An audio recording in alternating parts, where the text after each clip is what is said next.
જીવવિજ્ઞાનની દુનિયા કેટલી મોટી અને જટિલ છે ખરું ને? પણ વિચારો, જો આપણે જીવનના સૌથી મોટા રહસ્યોને સમજવા માટે ફક્ત 8 નાનકડી માઇક્રોસ્કોપિક સ્લાઇડ્સ પર નજર કરીએ તો ચાલો જીવનની આ અદ્ભુત વાર્તાના 8 મુખ્ય પુરાવાઓ પરથી પડદો ઉઠાવીએ. હવે સવાલ એ છે કે આટલી બધી વિવિધતા અને જટિલતાને સમજવાની શરૂઆત કરવી ક્યાંથી? શું એવી કોઈ ચાવી છે જે જીવનના આખા કોડને ખોલી શકે? અને જવાબ છે હા, બિલકુલ. અને એ ચાવી આપણી નજર સામે જ છે, મુખ્ય નમૂનાઓમાં. દરેક નમૂનો એક વાર્તા કહે છે, જે આપણને જીવન કેવી રીતે બને છે, ટકી રહે છે અને વિકસિત થાય છે એની ઊંડી સમજ આપે છે.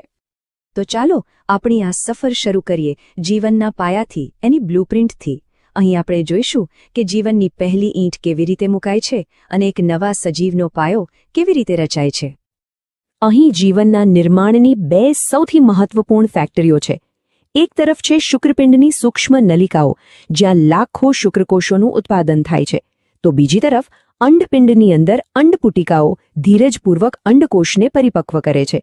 બંનેની બનાવટ ભલે અલગ હોય, પણ મંઝિલ તો એક જ છે, એક નવા જીવનની શરૂઆત કરવી. સારું, તો પ્રાણીઓમાંથી હવે વનસ્પતિઓ તરફ એક નજર કરીએ. અહીં પણ જીવનની શરૂઆત એટલી જ અદ્ભુત છે. વનસ્પતિઓમાં ફલન માટે એક ખાસ રચના તૈયાર થાય છે, જેને ભ્રૂણપુટ કહેવાય છે. ચાલો જોઈએ કે એ કેવી રીતે બને છે. આ કોઈ સાદું વિભાજન નથી હો, આ તો એકદમ કલાત્મક પ્રક્રિયા છે. એક જ કોષથી શરૂ કરીને એનું કેન્દ્ર 3 વખત વિભાજન પામે છે, પણ કોષ પોતે વિભાજિત થતો નથી. પરિણામ, એક જ કોષમાં 8 કોષ કેન્દ્રો ગોઠવાઈ જાય છે, જાણે કે ફલન માટે એક સંપૂર્ણ સ્વાગત કક્ષ તૈયાર કરવામાં આવ્યો હોય. હવે પ્રજનનની વાત આવે અને અર્ધીકરણનો ઉલ્લેખ ન થાય એવું તો બને જ નહીં. આ એ જ જાદુઈ પ્રક્રિયા છે જે સુનિશ્ચિત કરે છે કે દરેક નવી પેઢીમાં આનુવંશિક વિવિધતા આવે, જેનાથી સજીવો બદલાતા પર્યાવરણમાં ટકી શકે છે. પૂર્વાવસ્થા આઈ, સમજો ને કે આ અર્ધીકરણનું હૃદય છે. અહીં રંગસૂત્રો માત્ર જોડી નથી બનાવતા, પણ પેકિટીન તબક્કામાં તેઓ એકબીજા સાથે આનુવંશિક માહિતીની આપ-લે પણ કરે છે. આ વ્યતિકરણ જ છે જેના કારણે ભાઈ બહેનો એક જ માતા પિતાના સંતાન હોવા છતાં એકબીજાથી અલગ દેખાય છે. કુદરતની આનુવંશિક વિવિધતા બનાવવાની આ કેટલી અદ્ભુત રીત છે. ફલન પછી શું?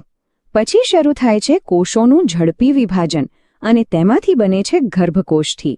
આ જીવનની શરૂઆતનો એક નાનકડો પોલો દડો જ છે, પણ એની અંદર એક સંપૂર્ણ સજીવ બનાવવાની ક્ષમતા છુપાયેલી છે. આ આખી રચના કેટલી બુદ્ધિશાળી છે, જુઓ તો ખરા.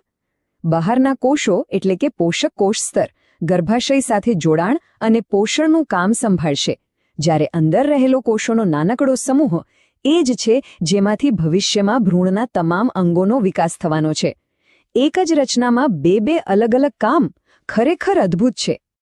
જીવનની બ્લ્યુપ્રિન્ટ તો આપણે જોઈ લીધી, પણ આ જીવનનું એન્જિન ચાલે છે કેવી રીતે, અને કઈ વસ્તુઓ એને અટકાવી શકે છે અથવા ખોરવી શકે છે. હવે આપણે કોષીય સ્તરે એવા સૂક્ષ્મજીવોને જોઈશું જે આપણા સ્વાસ્થ્ય પર બહુ મોટી અસર કરે છે.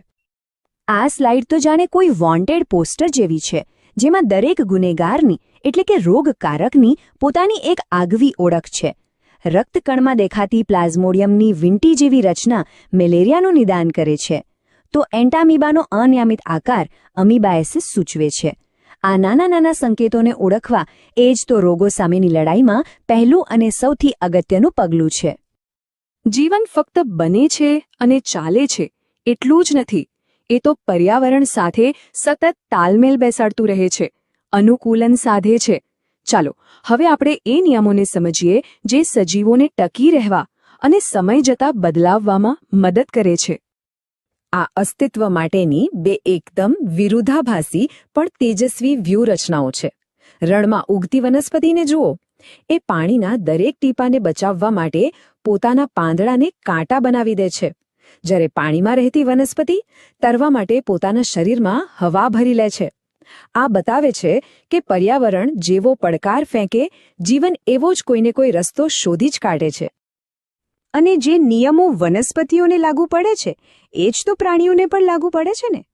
પ્રાણી જગતમાં પણ આવી આત્યંતિક પરિસ્થિતિઓમાં ટકી રહેવા માટે અદ્ભુત અનુકૂલનો જોવા મળે છે.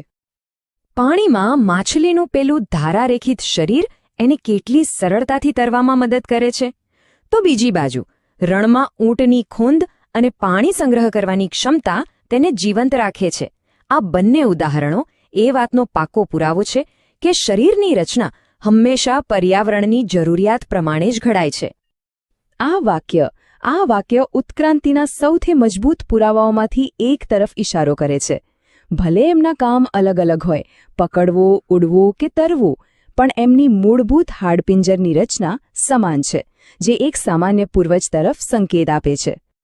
તો ચાલો ઉત્ક્રાંતિના આ બે મુખ્ય કોન્સેપ્ટને બરાબર સમજી લઈએ. રચના સદૃશ અંગો એટલે સમજો કે પારિવારિક વારસો. મૂળભૂત ઢાંચો એક જ, પણ સમય જતાં જરૂરિયાત મુજબ અલગ અલગ કામ માટે બદલાઈ ગયા. જ્યારે કાર્યસદૃશ અંગો એવા છે જાણે કે બે અલગ અલગ એન્જિનિયરોએ એક જ સમસ્યા, જેમ કે ઉડવાની, એના માટે એક સરખો ઉકેલ શોધ્યો હોય, ભલે તેમની ડિઝાઇન બિલકુલ અલગ અલગ હોય. અંતે આ આઠેય નમૂનાઓ આપણને એક મોટા ચિત્ર તરફ લઈ જાય છે. આનુવંશિક ફેરબદલના સૂક્ષ્મ નૃત્યથી લઈને અસ્તિત્વ માટેની ભવ્ય વ્યૂહરચનાઓ સુધી, આ બધું એકસાથે મળીને પૃથ્વી પર જીવનનું અકલ્પનીય વૈવિધ્ય બનાવે છે. હવે જ્યારે આપણે આપણી આસપાસ જોઈશું, ત્યારે શું આપણને દરેક સજીવમાં આ જ નિયમોની એક ઝલક નહીં દેખાય?